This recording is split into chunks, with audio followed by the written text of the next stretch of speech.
Langkah pentolan grup band Dewa 19 Ahmad Dhani untuk membuat laporan polisi terhadap Lita Gading atas tuduhan melanggar Undang-Undang Perlindungan Anak dan Undang-Undang ITE ditanggapi dingin oleh sang psikolog setelah membuat pernyataan di beberapa media online nasional kalau konten video yang dipermasalahkan Ahmad Dhani adalah konten edukasi. Lita Gading pun akhirnya menunjuk kuasa hukum sebagai perwakilan terkait proses yang baru berjalan di Polda Metro Jaya. Samsul Jahidin, kuasa hukum Lita Gading, membantah pernyataan pihak Ahmad Dhani. Dalam hal ini, kuasa hukumnya Aldwin yang menyebut jika pihaknya sudah lebih dulu mengirimkan somasi pada Lita Gading sebelum membuat laporan ke polisi. Menurut Samsul Jahidin, Lita Gading yang kini sedang berada di luar negeri tidak pernah menerima somasi atau teguran dalam bentuk apapun dari pihak Ahmad Dhani sebelumnya. Ini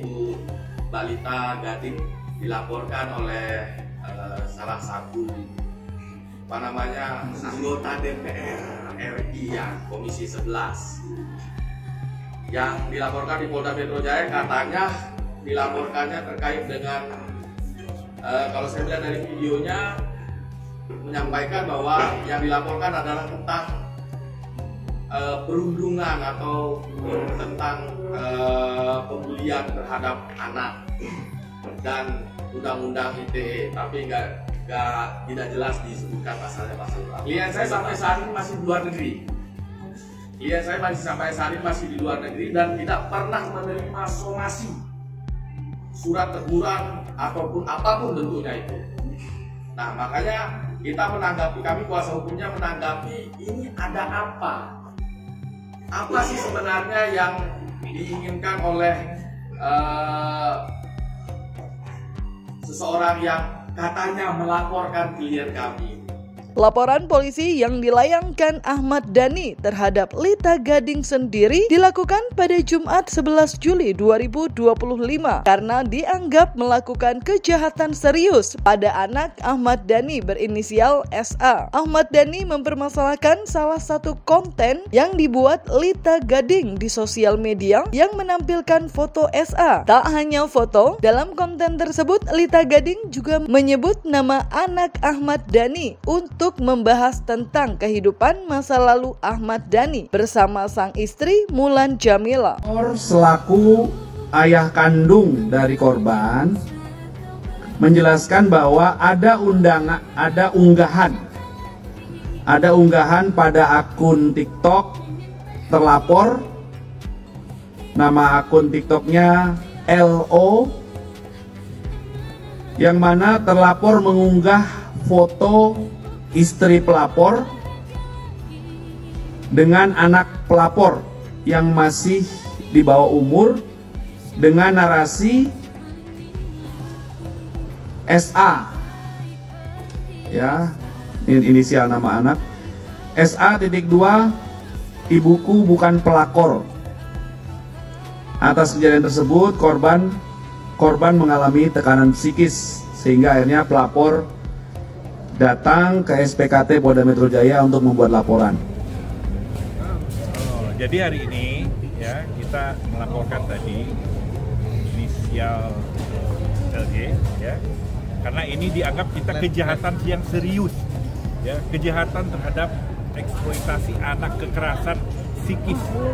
Itu tidak hanya diatur oleh hukum kita, hukum positif kita, tapi ini menjadi konvensi internasional ya. Anak punya privasi untuk tidak dipublikasi melalui media, tidak harus fotonya dipang-pang, namanya diangkat ke media dan distigmatisasi atas apa misalkan perilaku orang tuanya. Itu tidak boleh sama sekali, dan itu diatur oleh Undang-Undang Perlindungan Anak elektronik. Artinya selain Undang-Undang Perlindungan Anak juga kita laporkan Undang-Undang ITE. Dan hari ini kita sudah laporkan resmi, ya, sudah laporkan resmi inisial terkait. Mudah-mudahan ini menjadi pelajaran bagi kita semua. Terkait konten yang menjadi objek laporan Ahmad Dhani, pihak Lita Gading menyebut jika kliennya hanya menanggapi pemberitaan yang sebelumnya beredar dalam upaya untuk memberikan edukasi ke publik terkait kapasitasnya sebagai seorang psikolog. Namun hal itu direspon berbeda oleh pihak Ahmad Dhani sehingga membuatnya menempuh jalur hukum. Jadi kenapa ditanggapi oleh klien kami?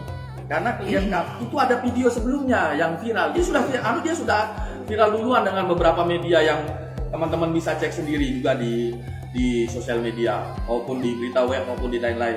Yang ditanggapi oleh klien kami adalah karena adanya disebut anaknya. Bukan klien kami yang menyebutkan. Jadi klien kami menanggapi berita itu jangan sampai tereksploitasi. Mengingatkan kembali, mengedukasi kembali, tidak dieksploitasi, makanya coba didengarkan videonya secara seksama. Itu menurut dia kan. Jadi sudah jelas di video dengan kemudian menampilkan foto dan nama anak, juga stigmatisasi terhadap perilaku orang tuanya dikaitkan, ya.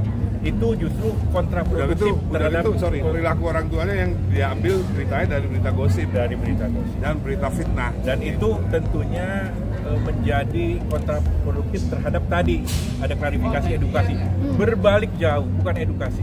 Tapi menurut saya itu adalah pansos. Inilah yang akan kita wanti-wanti, jangan sampai orang-orang oknum itu pansos dengan mengeksploitasi anak public figure. Anak jadi korban, dia terbebani psikologisnya, kasihan, nggak boleh. Apalagi mereka menganggap itu bukan edukasi, itu kan anggapan mereka secara pribadi, bukan secara undang-undang.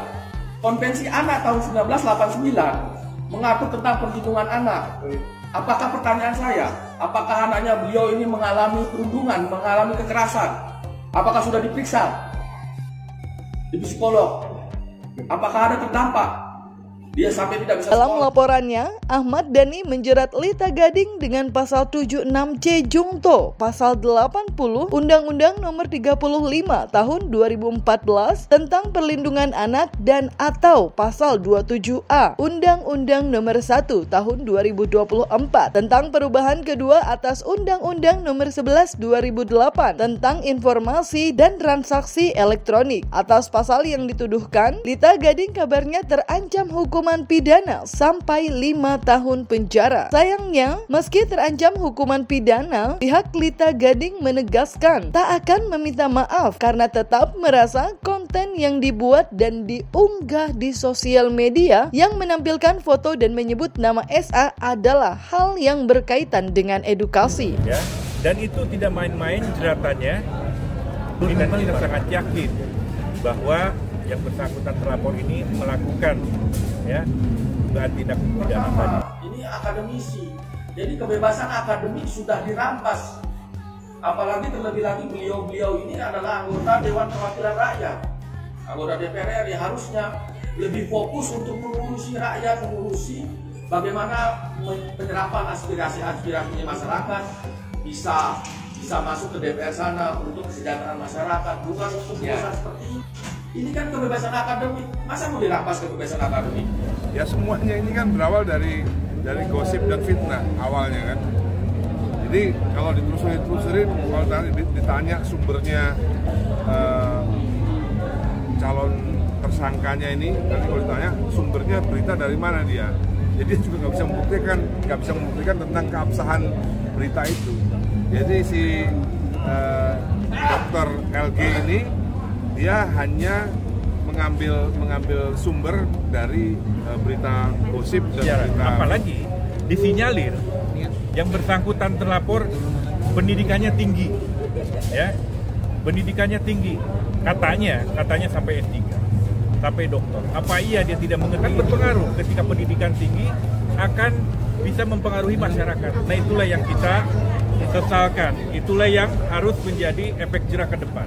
Tak hanya bersikukuh jika konten yang dipermasalahkan pihak Ahmad Dhani adalah konten edukasi, kuasa hukum Lita Gading juga menegaskan jika sampai saat ini kliennya belum berpikir untuk meminta maaf. Klien kami tidak akan minta maaf. Karena untuk meminta maaf untuk apa? Apakah karena dia, mohon maaf, memiliki power sebagai Dewan Pengkhianat Rakyat, salah, maksudnya Dewan Perwakilan Rakyat, mau menggunakan abuse of power tidak bisa. Semua harus memenuhi unsur autus reus. Akun TikTok itu kan pada membalas netizen gimana? Merasa tidak bersalah ini layak untuk ditangkap, layak untuk langsung dimasukkan penjara. Ada pesan? Ditahan, bukan masukkan penjara, ditahan. Ya, menurut saya orang-orang begini harus terkena jerat hukum. Kesehatannya lagi. Kalau saya sih nanti mendorong segera tangkap ya orang-orang yang mengeksploitasi, yang terbukti nanti mengeksploitasi anak di bawah umur dengan cara apapun untuk pansos. Eksploitasi itu bukan hanya seksual saja. Seksual bukan ya. Tadi yang berdampak psikis. Kekerasan itu bukan hanya fisik tapi psikis.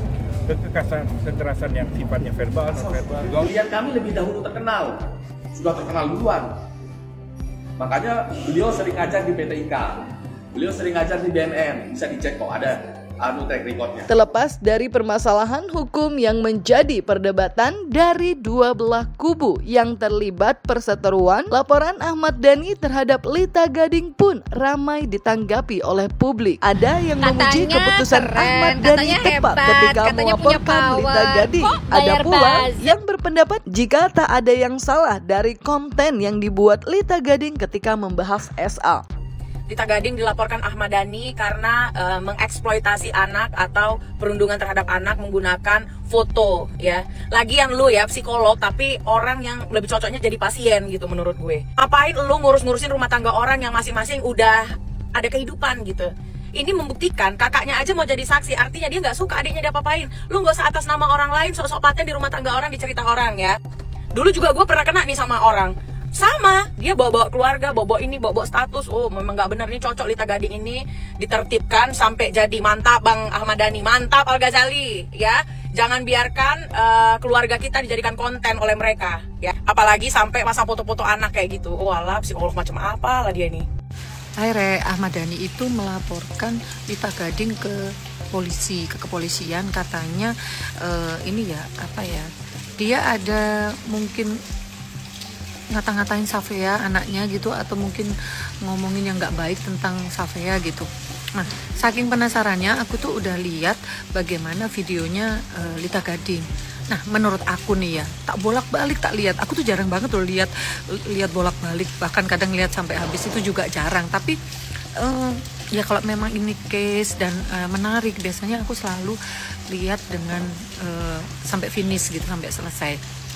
Nah, kalau tak lihat kok kayak nggak ada sih apa ya, Lita Gading itu ngomongin tentang Safea yang enggak itu nggak ada. Justru Lita Gading itu ya di VT-nya itu sebenarnya Lita Gading malah bilang lebih baik Ahmad Dhani itu ya nggak usah kayak nyindir-nyindir tentang apa mungkin masa lalu lah, karena kan seluruh Indonesia juga tahu, netizen juga tahu historinya Maia Estianty, Ahmad Dhani dan Mulan Jamila itu kan nggak bagus gitu loh. Jadi kan itu kan dulu kan udah sampai yang inilah heboh gitu. Nah, dah sekarang kan sudah punya kehidupan masing-masing. Terus kemudian itu Maia Estianty juga udah bahagia, udah happy dengan Irwan Musri. Terus kemudian Ahmad Dhani ya udah dengan Mulan Jamila. Terus di situ Ahmad Dhani sama Mulan kan punya anak tuh ya. Nah, kalau diungkit-ungkit lagi, semakin banyak ngomong, itu kan akhirnya akan keinget yang lalu-lalu, dan jejak digital itu kan nggak bisa hilang.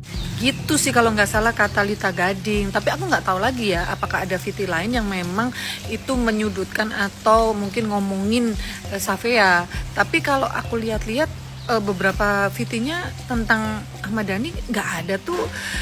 Gini loh, aku ini sangat sepakat ketika orang tua berpisah atau bermasalah, anak itu jangan dilibatkan.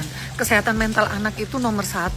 Nah, di sini dengan kondisi apapun, Mulan Jamila dengan Ahmad Dhani, walaupun historinya mereka itu berhubungannya gimana, Safea itu kan tetap harus dilindungi, karena itu kan dia nggak tahu apa-apa loh. Dia juga nggak minta dilahirkan dari orang tua yang mungkin punya masa lalu yang nggak bagus, enggak. Jadi memang menurut aku ya di sini ya anak itu harus nomor 1 dilindungi. Dan yang disampaikan Lita Gading sih sebenarnya hanya seperti itu sih, tapi ya nggak tahu lagi, itu tadi aku nggak ngerti salahnya itu di mana, aku juga nggak ngerti sih. Mungkin netizen ada yang tahu apakah ada video yang memang apa ya kayak menyakiti Safea atau ngomongin Safea, aku nggak tahu sih, kalau aku nggak lihat soalnya. Nah kalau sekarang Ahmad Dhani malah melaporkan ke kepolisian, itu kan malah panjang, malah akhirnya yang masa lalu jadi keungkit-ungkit tuh, jadi tambah tahu, kan kasihan gitu anaknya gitu loh.